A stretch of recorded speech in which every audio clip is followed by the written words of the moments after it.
Jonathan Jones joins the program, CBS NFL insider, for what is almost a Super Bowl. I mean, the Super Bowl is your Super Bowl, but this is like your second Super Bowl, right? Black Monday?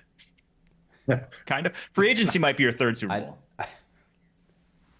I take no joy in people like losing their jobs, but I wish that like more people. I know you're joking. I do wish I wish that people could just like trade jobs, right? Like, Yeah. Oh, you're done here, so you want to move on somewhere else? Okay, great, let's do it.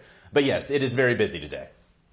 It is very busy for you and very busy for a lot of teams around the NFL. One team, though, that we have to start with because I could not believe this news when it came across earlier today. The Jags fired Doug Pederson. That's not the news I couldn't believe. They fired Doug Pederson, but are retaining GM Trent Baalke and will have him lead their coaching search.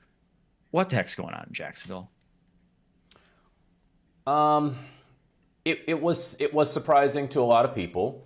I would say there is one misnomer that he will lead it. I don't think he's going to lead it. He's going to be part of it. And they are going to change the structure in the org chart, or at least the flow there, where the next head coach is going to report up to Shad Khan, and then Trent Baalke's now reporting to Shad Khan. So the reason they're doing that, of course, is to attract quality candidates because they know they are not ignorant to Trent Baalke's reputation around the NFL. I want to be clear with you guys and be honest with the viewers and listeners here. I don't know if Trent Baalke's reputation is earned or deserved. When I talk with folks inside that building, they tell me it is not. You talk to people outside the Jaguars building, you talk to people who have worked with Trent Baalke dating back to San Francisco and before, they say it's absolutely earned. The fact of the matter is, he does have a reputation around the league, and it will probably sour some top coaching candidates from interviewing with the Jaguars. So Shad Khan, understanding that enough, is now like, okay, the head coach is going to report up to me. So guys, come on in and interview with us. We'll see. I know I've had a couple of folks ask me, and so I'll just go ahead and address it here, like, after learning that top candidates won't interview with the Jaguars, hypothetically, would Shad Khan go back on this, right? It's a carefully worded statement. I would just say that typically billionaires don't go back on their carefully worded statements like a couple days later. That usually doesn't happen. So is there a world where that possibility exists? Sure. I don't know that we're in that world right now. So that's the Jags' lot in life. I still think that it is an attractive job if you don't necessarily believe in Trent Baalke, but he is a significant portion of this job. To me, the org chart shakeup for owner, that's like firing your OC midseason and thinking it's going to work out. Like that's like the classic, oh, we're going to shake up the org chart. That's going to fix everything. It ain't going to fix everything. That one blew my mind. This one didn't blow my mind because I thought, Kyle knows, I've been saying this one I thought was going to happen for months now. Patriots firing Jerod Mayo after a win in Week 18. The win took him from pick number 1 to pick number 4. What was the genesis of this, and who do we think is going to be the next head coach of the New England Patriots? The genesis of this was that he had a very bad roster, and whether he was or was not ready to be a head coach for the first time, he had such a bad roster that a first-time head coach was going to have a very low level of success. I think we have to be completely honest about the dearth of talent on this team.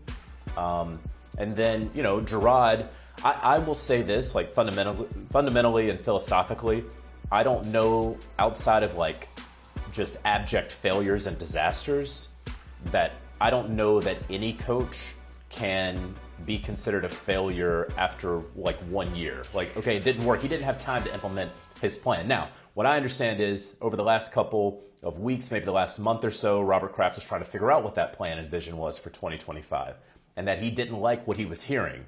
And so then he moved on. I know Robert Kraft is talking right now and looking at Twitter. I still call it Twitter, but even Robert Kraft is it's saying still that Twitter on your phone. Untenable. Still Twitter on my phone. I will not update that app. So he says that he put him in an untenable situation. He said that he has all the tools to be a head coach. He just needed more time. Robert Kraft says he feels guilty for putting him in that position. He cares deeply for Jerod Mayo. Mike, to go ahead and answer your next question, you know who else he cares deeply for? A guy he put in the Patriots Hall of Fame that he put a red jacket on last year, Mike Vrabel. So, yeah, I get it. I know we're all going to sit here and say that, Vrabel's the top choice. Sometimes obvious things are obvious.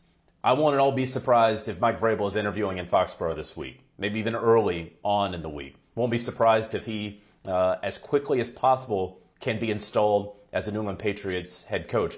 Wouldn't be surprised if Josh McDaniels returns to New England. This is what we're talking about right now. The Patriots have not run a legitimate head coaching search in a quarter century, right? Because they had Bill Belichick and Jerod Mayo was the head coach in waiting. I pretty firmly believe they know that they want Vrabel. They're going to interview Ben Johnson. But I don't think this is going to be like some of these searches where we see teams interview 15 people. This is going to be as trimmed as they possibly can be. JJ, I couldn't agree with you more as it pertains to judging a rookie head coach by the win-loss record. My old man works with a guy named Jimmy Johnson. He had one win in his rookie season, and he ended up becoming Jimmy Johnson. So for Jerod Mayo, this doesn't mean the end of the road. But I think that there are certain things that are controllable as a rookie head coach, and there are certain things that are out of your control. One of the things is when you inherit a roster that's out of your control, you got to play the cards you're dealt. One thing you can't control is the way that you address your team through the media. And at times, I would imagine that Jerod Mayo had some regrets about some of the things he went to the podium and said, some of the comments he made that he then came back around on. Like you said, billionaires don't have regrets about their statements. Jerod Mayo does. And I think that he'll take that with him to his next coaching gig, which I'm sure will be quickly attained. Yeah, this roster, the New England Patriots, everyone said it before the season, 4 wins was the expectation. So to fire him, it's a completely different reason altogether other than performance, in my opinion. Obviously, what he put on the football field was never going to be good because the talent was not good, unfortunately. One more firing to touch on before we get to some people that weren't fired, kept their jobs today, got announced by their owners. Lou Anarumo, Bengals DC.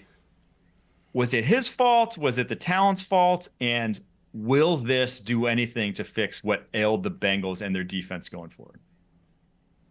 Mike, you watch a lot of film. Kyle, you were on the Kansas City Chiefs team that went up against the Lou Anarumo defense. You guys tell me, is there anyone other than that man? Is there anyone better at stopping Patrick Mahomes in the Kansas City Chiefs offense, right? He's kind of proven it year in, year out. Yep. And so I do believe that he's going to get some opportunities to be a defensive coordinator. Look, it's not just can you play well against Patrick Mahomes in order to keep your job. They did have that late push, and we see it right there. Look, I'll just say this because everyone saw this coming this season with Lou Anarumo and the defense, and there's a couple other position coach firings that they have done. Is the defense going to get any better next year for the Cincinnati Bengals? We saw them get old and slow this year, right? And we know that Jamar Chase and T. Higgins want to stay there. You're going to have to pony up and pay both of them, right? You've been paying Joe Burrow. Trey Hendrickson wanted out last offseason because he deserved a contract. Now he goes out there and gets 17 and a half sacks. He deserves a contract again. So I just named 3 people right there who will get paid by the Cincinnati Bengals because they have to get paid.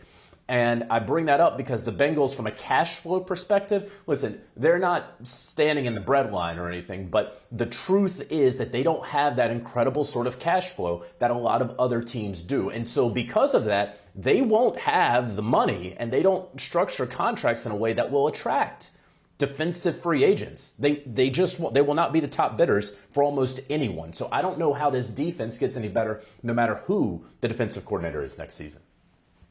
Yeah, evaluating Lou Anarumo over the course of his career, obviously had some rough ones this year, but they have drafted horribly on the defensive side of the ball. So many picks, none of them making an impact. To me, it starts with Duke Tobin. If you're looking at a finger to point where this defense go wrong, that's where it went wrong. All right, quickly, before we let you go here, Giants, Dolphins, they released statements today saying not only are they keeping their head coach, they're keeping their GMs too, standing pat. Was this the right move? And is this going to kind of be a thing going forward? Teams that are kind of hemming and hawing, didn't have the seasons they wanted, are they going to come out, owners, and now endorse their head coaches and GMs on Black Monday.